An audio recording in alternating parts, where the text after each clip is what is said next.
Hello बच्चों, कैसे हो आप लोग। आई होप ठीक होंगे और आपकी तैयारी बहुत अच्छी चल रही होगी। बच्चों आज है हमारा डे 4। एक्चुअली क्या हुआ था पीछे ना, वो डे 2 की वीडियो में थोड़ा सा कुछ ग्लिच आ गया था, तो उसको बाद में डाला है। डे 3 की पहले आ गई थी, तो आप वीडियो को जो नंबरिंग की सीक्वेंस है उसके हिसाब से देखिएगा, ठीक है। तो आज है हमारा डे 4 90 डेज सीरीज का, जो कि हमारी 90 प्लस मार्क्स की 90 डेज सीरीज है उसका। तो आज हम बात करते हैं किसके बारे में बच्चों, कैश बुक के सिंपल कॉलम कैश बुक के कुछ क्वेश्चंस करते हैं, एक दो क्वेश्चंस, ठीक है। अगली वीडियो में डबल कॉलम और फिर ऐसे ही आगे, ठीक है। तो अभी हमने पहले कंसेप्ट समझ लिया सबका, अब चलते हैं फटाफट से क्वेश्चंस पे, ठीक है। तो आज हम करने वाले हैं क्वेश्चंस किसके, सिंगल कॉलम कैश बुक के। सिंगल कॉलम कैश बुक में सिर्फ एक कॉलम होता है जो कि होता है कैश का। पैसा आएगा तो डेबिट साइड, जाएगा तो क्रेडिट साइड। ये था पीछे की वीडियो में जो आपने पढ़ा होगा, ठीक है। चलो आओ फटाफट से देखते हैं, लेट्स स्टार्ट। तो हमारा सबसे पहले है क्वेश्चन, देखते हैं क्वेश्चन, उसके साथ चलते हैं आगे। बच्चों क्वेश्चन आपके सामने है, ये रहा छोटा सा क्वेश्चन है ना। तो क्या कह रहा है इसमें, बनानी है हमें सिंगल कॉलम कैश बुक। लिखा नहीं है ऊपर, ठीक है, मैं आपको बता रहा हूँ हमें क्या बनानी है, सिंगल कॉलम कैश बुक। तो पेन ले लेते हैं इधर से, प्रीपेयर सिंपल कैश बुक भी कहते हैं, एग्जाम में कभी सिंपल कैश बुक लिख के आ जाए तो देख लेना, ठीक है। और सिंगल कॉलम कैश बुक कहते हैं। तो सिंपल कॉलम कैश बुक का फॉर्मेट क्या रहेगा, फटाफट से पहले फॉर्मेट देखते हैं और फिर आगे देखते हैं। बच्चों मैं ना यहाँ पे बना रहा हूँ फॉर्मेट, आप भी बना लेना अपनी बुक में। सबसे पहले आप लोग हेडिंग डालना कैश बुक, ठीक। और उसके बाद हमारा जो सबसे पहले कॉलम आता है बच्चों, वो आता है डेट का। किसका आता है, डेट पर्टिकुलर अमाउंट, ठीक है। एलएफ वाला बना ही देता हूँ लो, और डेट पर्टिकुलर अमाउंट, ठीक है जी। ये हमारा कुछ इस प्रकार से बच्चों फॉर्मेट रहता है, जो कि मैं आपको ऑलरेडी पिछली वीडियोस में दिखा चुका हूँ। अगर आपने नहीं देखे तो अब देख लीजिएगा। ये हमारा फॉर्मेट बन गया, date particular LF amount, date particular LF amount. चलो लिख देता हूँ, डेट पर्टिकुलर एलएफ अमाउंट,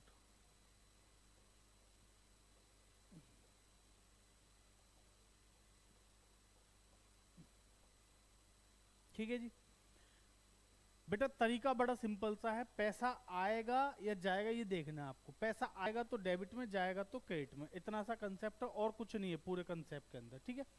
चलिए सबसे पहले नंबर पे पढ़िए क्या लिखा है, कैश इन हैंड 80,000। देखिए ये कैश बुक ऐसा नहीं कि नए नए बिजनेस की कैश बुक है ना, बेटा बिजनेस पहले से चल रहा है तो पिछले महीने कुछ बैलेंस जो बच के इस महीने में आया। भाई हमने पिछले महीने कैश बुक बनाई होगी या नहीं, बिल्कुल बनाई होगी सर। तो वो जो पिछले महीने के एंड में जो हमारे पास कैश बचा, सपोज मेरे पास पूरे महीने में 1 लाख रुपए आए, ठीक है, और खर्च मैंने सिर्फ 20,000 रुपए करे, अभी भी मेरे पास कितने रुपए बच गए, 80,000। तो क्या 80,000 को फेंक देंगे क्या, ना, लेके जाएंगे कहाँ पे, अगले महीने में। तो अगले महीने की पहली तारीख को जब मेरे से कोई पूछेगा, मैं सबसे पहले कहूंगा भाई देखो 80,000 रुपए तो मेरे पास पहले से हैं, ठीक है। अब जो पैसा मेरे पास आएगा उसको डेबिट में लिखेंगे, जो जाएगा उसको क्रेडिट में लिखेंगे। और कैश एसेट है, और एसेट का बैलेंस कैसा होता है, डेबिट, याद रखिएगा। कैश क्या है, एसेट, और एसेट का बैलेंस क्या होता है, डेबिट। तो कहाँ आएगा, डेबिट साइड में, ठीक है। तो यहाँ पे डेट है नवंबर 1 की, तो आप नवंबर 1 डेट डाल दी। बच्चों 80,000 रुपए का ये बैलेंस है, क्या है, कैश इन हैंड, यानी कि पिछले महीने से जो बैलेंस बच के आया। तो जब पिछले महीने से बैलेंस को हमने क्या किया था, कैरी डाउन या कैरी फॉरवर्ड किया था, तो यहाँ पे क्या करेंगे, अभी ब्रॉड डाउन करेंगे या फिर ब्रॉड फॉरवर्ड करेंगे, ठीक है। तो यहाँ पे क्या लिखोगे, सबसे पहले टू बैलेंस बीडी, कि जी हमारा जो बैलेंस ब्रॉड डाउन हुआ है वो कितने का है, 80,000 का। कि ये 80,000 वो है जो हमारे पास पहले से था, ठीक है जी। तो अगर कैश इन हैंड के नाम से आपको दे रखा है तो इसका मतलब बैलेंस है पिछले महीने का, जो इस महीने में ट्रांसफर हुआ है वो लिख देंगे, ठीक। नेक्स्ट पढ़ेंगे, receive from Anmol ₹9,800 after allowing him 200 discount. देखो मुझे अनमोल से 9,800 रुपए मिले, मुझे अनमोल से 9,800 रुपए मिले। मैं साफ साफ कह रहा हूँ ना कि अनमोल से 9,800 रुपए मिले हैं, ठीक है। तो जो 200 रुपए का डिस्काउंट है वो तो मैं ऑलरेडी माइनस कर चुका हूँ। इसका मतलब मुझे अनमोल से लेने थे 10,000 रुपए, समझ रहे हो। अनमोल से लेने थे 10,000, देने में दिक्कत करा। मैंने कहा अनमोल एक काम कर, तू मुझे 200 रुपये का डिस्काउंट दूंगा अगर अभी पैसे देगा। अनमोल ने कहा लो 9,800 रुपये। तो मेरे पास कैश आया कितना, 9800, है ना।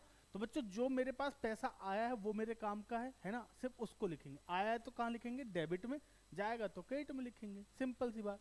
तो 9,800 रुपये आए, तो जी हाँ 9,800, और यहाँ पे क्या लिखेंगे, टू अनमोल। आया किससे है, अनमोल से। भाई नाम भी तो उसका ही लिखोगे ना जिससे पैसा आया है ना। और डेट डाल देंगे नवंबर 3 की। ओके ठीक है जी। नेक्स्ट बच्चों अगला पॉइंट है, यहां तक समझ में आ गया होगा, ठीक है।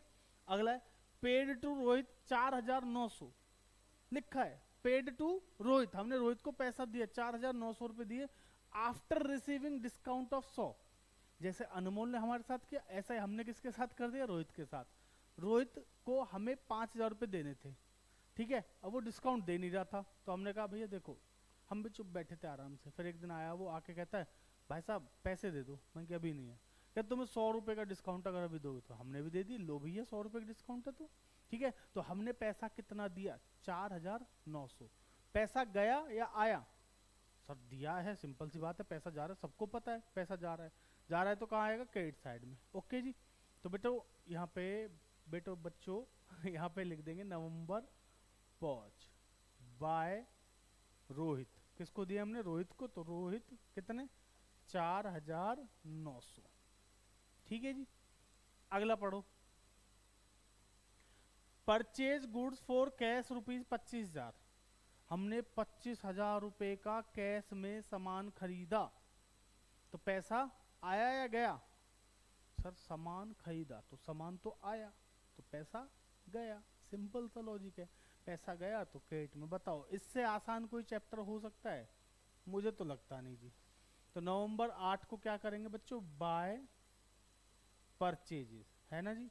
हमने परचेज करी तो हम लिखेंगे यहाँ पे परचेज कितने की, 25,000 रुपए। लियो जी लियो, 25,000 रुपए। Next paid wages ₹6,000। भाई हमारे पास से 6,000 रुपए गए, 6,000 रुपए गए तो सर क्रेडिट साइड में लिख दो, तारीख डाल देना नवंबर 10 बाय क्या है, वेजेस कितना, 6,000। Next withdraw cash for personal use. हमने अपने पर्सनल यूज के लिए कैश विड्रॉ करा। बेटा आप देखिए, हम जो अकाउंटिंग अभी कर रहे हैं, जो एंट्री जितनी भी कर रहे हैं वो किसकी बुक में कर रहे हैं, बिजनेस की। हम जितनी भी अकाउंटिंग करते हैं वो बिजनेस की बुक्स में करते हैं, ठीक है। मेरा बिजनेस है, मैं बिजनेस में पैसा लेके आऊं या पैसा लेके जाऊं, मेरी मर्जी चलेगी। सोल प्रोप्राइटर, अकेला मालिक, है ना जी। तो मैं बिजनेस से पैसा लेकर गया, तो मुझे ये बताओ क्या बिजनेस अपने यहाँ पे एंट्री करेगा, बिल्कुल करेगा। तो बिजनेस के पास पैसा आ रहा है जा रहा है, सर आप लेके जा रहे हो ना भाई, सिंपल सी बात है, मालिक लेके जा रहा है। अब मालिक बिजनेस के पास से लेके जाए तो बिजनेस के पास से तो पैसा गया, मालिक के घर में पैसा जा रहा है, मालिक के घर से हमें करना क्या है, हमें बिजनेस से काम है, ठीक है जी। तो पैसा जा रहा है तो कहाँ लिखेंगे, क्रेडिट साइड में। ओके तो लियो नवंबर 14 चिल्ड्रंस डे है, ठीक है जी, आ रहा है अगले महीने में, कोई बात नहीं, है ना। हैप्पी चिल्ड्रंस डे एडवांस में। तो बताओ कैश विड्रॉ करा है पर्सनल यूज के लिए। बच्चों जब कोई मालिक अपने पर्सनल यूज के लिए कोई पैसा लेकर जाता है तो उसे कहते हैं ड्रॉइंग। बहुत बढ़िया, तो यहां लिख देंगे बाय ड्रॉइंग्स, ठीक है जी। नेक्स्ट कितने का, 5,000 रुपए, बहुत बढ़िया। चलो जी अगला देखो, sold old furniture for cash 7,500। कुछ फर्नीचर था खराब पड़ा था, मैं क्या एक काम करता हूँ बेच देता हूँ, कुछ पैसा तो आएगा। बेचा तो पैसा आया, आया तो डेबिट में। क्या लिखेंगे यहाँ पे, नवंबर 18 को टू फर्नीचर। बेटा गुड्स बेचते तो सेल लिखते, अभी फर्नीचर बेचा इसलिए फर्नीचर लिखेंगे, या ओल्ड फर्नीचर भी आप लिख सकते हो, ठीक है। कितने का जी, 7,500 का, ठीक है। नेक्स्ट रिसीव्ड कमीशन 2,800 रुपए। 2,800 रुपए का कमीशन रिसीव हुआ है। रिसीव हुआ है तो कहाँ लिखेंगे, डेबिट में, ठीक है। तो टू कमीशन कितना, 2,800। नेक्स्ट बच्चों सैलरी पे करी हमने कितने की, 8,000 की। 8,000 की सैलरी पे करी। पता है यहाँ पे बच्चे क्या करते हैं, सोचते सैलरी तो सर इनकम है। अरे भाई मालिक के हिसाब से सोचो ना, बिजनेस के हिसाब से, नौकर के हिसाब से नहीं सोचने का है। तो हम सैलरी दे रहे हैं तो हमारे लिए खर्चा है, हमारे पास से पैसा जा रहा है, जा रहा है तो क्रेडिट में लिखेंगे, सिंपल, बाय सैलरी। ठीक है, कितने की बोलो सर? 8,000 रुपये, बहुत बढ़िया। रेंट पे करा हमने 3,000 का, पैसा जा रहा है आ रहा है? जाएगा ही, रेंट पे कर रहे हैं तो बाय रेंट, कितना? 3,000। समझ में आ गई बात? क्लियर है यहां तक? कोई दिक्कत?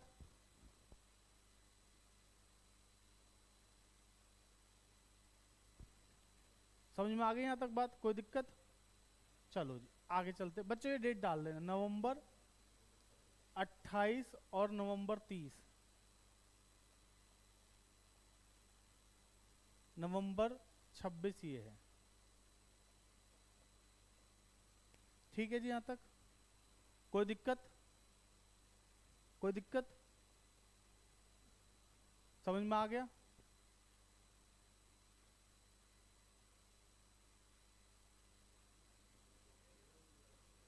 ठीक है जी, यहां तक समझ में आ गया बच्चों? अच्छा, अगर मैं आपसे एक सवाल पूछ लेता हूं बच्चों, ये जो लास्ट पॉइंट लिखा है पेड रेंट ₹3,000, हमने 3,000 रुपए का क्या करा है? रेंट पे करा है। अगर इसके आगे क्वेश्चन लिख देता बाय चेक, कैसे पे करा है? By cheque. तो मुझे आप लोग कमेंट करके बताओ कि ये कैश बुक में, इस वाली में, सिंपल वाली में डेबिट में आएगा या क्रेडिट में आएगा? ठीक है जी, ये आपका होमवर्क है, अभी बताना है, मतलब आपको कमेंट करके बताओ। यहां तक कोई दिक्कत किसी को? सारी चीजें हो गई हमारी। ठीक है जी, अब करते हैं कैश बुक की क्लोजिंग। बच्चों क्लोजिंग करना बड़ा सिंपल सा है भाई, सिंपल समझो। डेबिट में जितनी भी चीजें लिखी हुई है ना, ये इसका मतलब क्या है कि मेरे पास पैसा आया है, इतना पैसा मेरे पास आया है। क्रेडिट में जितनी भी चीजें लिखी है इसका मतलब क्या है कि मेरे पास से इतना पैसा गया। जो आया उसमें से जो गया उसे माइनस कर दो, तो जो बचा वो आ जाएगा, सिंपल। ठीक है, आओ 80 और 9, 89, 90, 90,000 हो गया। ये 7,000 जोड़ देंगे तो हो जाएगा 97, 99, 99 के बाद बच्चों 1,03,000। इसका टोटल आप करके देख लेगा 1,03,000। ठीक है जी, 80, 10, 90, 7, 97, 2, 99, 1,03,000, बिल्कुल सही जवाब, वाह वाह। ठीक है जी, तो देखो मैंने जो ज्यादा है इतना आया है, ठीक है, तो यहाँ पे भी लिख देता हूँ जी, मेरे पास टोटल आए 1,03,000 रुपए। भाई 80,000 पिछले थे, बाकी ये आए हैं। ठीक है, तो टोटल कितना हो गया? 1,03,000। अब इस 1,03,000 में से मेरे पास से गया कितना, ये देख लो, 25, 30 और 11, 31, 41, 41 और 8 होते हैं 49, 49 और 3 52, 52। तो बच्चों ये आएगा आपका 51,900। ठीक है, और ये आया 100, 300। इसमें से इसको माइनस कर दीजिए। 1,00,000 में से अगर 50,000 माइनस करोगे तो 50,000 आएगा। 300 माइनस कर दो, 1,600 और माइनस कर दो, तो 50, 49, 48,400 आपका आंसर आएगा। ठीक है, एक बार चेक जरूर कर लेना, हो सकता है गड़बड़ हो जाए, मेरे से भी हो सकती है। ठीक है जी, क्लियर?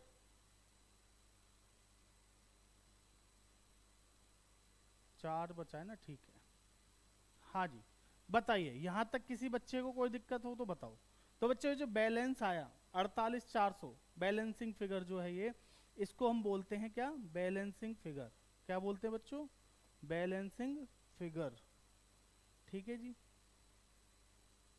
पेन का कलर चेंज करना चाह रहा हूं मैं, इंक कलर अभी ब्लैक रखना चाह रहा हूँ। हाँ, तो बच्चों ये जो मेरा कलर आया है, कलर तो हो गया, ठीक है। ये जो 48,400 है, ये क्या है? हमारा बैलेंसिंग फिगर है, जो अगले महीने में ट्रांसफर होगा। जैसे 80,000 आया था ना इधर ट्रांसफर होके, वैसे ये 48,400 जो ये भी ट्रांसफर होके कहाँ चला जाएगा? अब नेक्स्ट मंथ में चला जाएगा। ठीक है जी, उम्मीद करता हूँ आपको ये क्वेश्चन अच्छे से समझ में आ गया होगा। आप इस क्वेश्चन को स्क्रीनशॉट ले सकते हो आगे के लिए समझने के लिए। ठीक है जी, चलें आगे अगले क्वेश्चन पे। ठीक है। एक क्वेश्चन और देखते हैं बच्चों सिंपल कॉलम कैश बुक का, वीडियो ज्यादा बड़ी नहीं रखेंगे आपकी, ठीक है।